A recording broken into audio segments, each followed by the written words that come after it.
सामुदायिक radio Solan 90.4 megahertz पर स्वागत हमारे सभी प्यारे प्यारे श्रोताओं का। आप सभी का दोस्त अनिल आपके साथ और कार्यक्रम शुरू हो चुका है हिमाचल की जानकारियों से भरपूर हिमाचल डायरी। हिमाचल प्रदेश के शिक्षा व दूसरे विभागों में बम्पर भर्तियां इस बार होगी।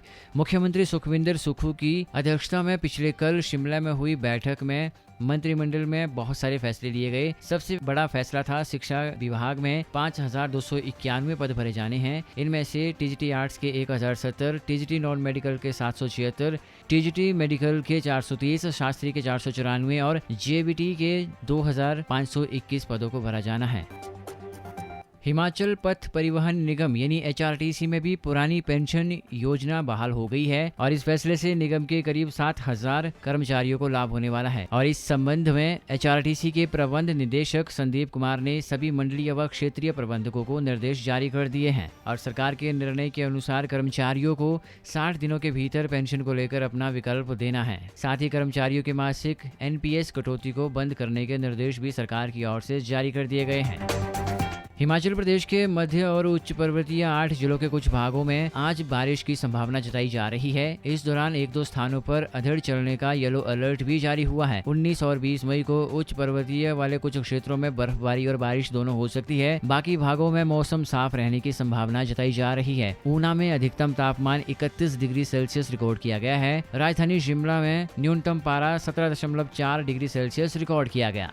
6 महीने बाद बहाल हुए सामरिक महत्व के मनाली लेह मार्ग से आने वाले दिनों कुल्लू मनाली और लाहौल की वादियां सैलानियों से गुलजार होने वाली है। जहां मई का दूसरा पखवाड़ा शुरू हो चुका है, लेकिन कुल्लू मनाली के होटलों में ऑक्यूपेंसी अभी भी 60% तक ही चल रही है। अब 427 किलोमीटर लंबे लेह मनाली मार्ग खोलने से मनाली के पर्यटन को भी रफ्तार मिलेगी। जोगिंद्रनगर पठानकोट ऐतिहासिक रेलवे ट्रैक पर दौड़ रही रेलगाड़ियों में यात्रियों की बढ़ती भीड़ को देखते हुए रेलवे विभाग ने और रेलगाड़ी को पटरी पर दौड़ाने की तैयारियां शुरू कर दी है। जोगिंद्रनगर से बैजनाथ, पपरोला और नूरपुर तक दौड़ रही गाड़ियों में यात्रियों की काफ़ी भीड़ हो रही है। 1928 के ऐतिहासिक रेलवे स्टेशन में इन दिनों बैजनाथ से 2 रेलगाड़ियां आवागमन कर रही है। हिमाचल प्रदेश में इस साल सितंबर-अक्टूबर में ग्रामीण ओलंपियाड होगा। पिछले कल राज्य अतिथि गृह पीटरहॉफ शिमला में सेवाएं एवं खेल मंत्री विक्रम आदित्य ने कहा कि खंड से लेकर राज्य स्तर के 40,000 खिलाड़ी ओलंपियाड के तहत विभिन्न खेलों में अपना पार्टिसिपेशन देंगे। खेलों की सूची तैयार करने के लिए जल्द ही बैठक कर दी जाएगी। अपने बैंक खाते को आधार नंबर से नहीं जोड़ने पर हिमाचल प्रदेश के 14,301 स्टूडेंट्स की स्कॉलरशिप रोक दी गई है। सामाजिक न्याय एवं अधिकारिता मंत्रालय ने साल 2022-23 के लिए प्री और पोस्ट मैट्रिक छात्रवृत्ति योजना के लिए प्रदेश सरकार को बजट जारी नहीं किया है।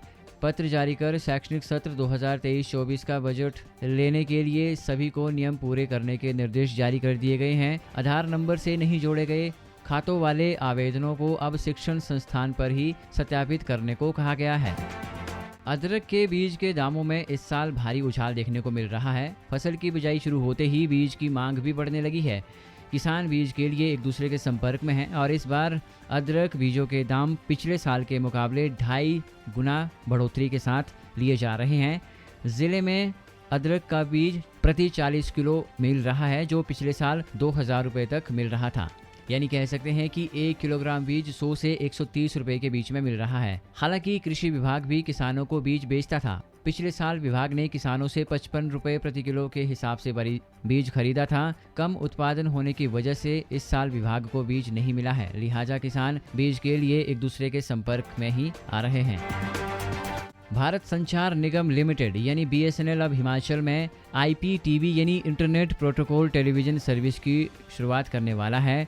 फाइबर ब्रॉडबैंड ग्राहकों को IPTV की सुविधा मिलने वाली है। BSNL के ग्राहकों को अब टीवी और ब्रॉडबैंड के लिए अलग अलग कनेक्शन की जरूरत नहीं होगी। IPTV सेवा के माध्यम से लोग बिना सेटअप बॉक्स के टीवी चैनल देख सकेंगे। BSNL के नए और पुराने सभी उपभोक्ता इस सुविधा का लाभ ले सकते हैं।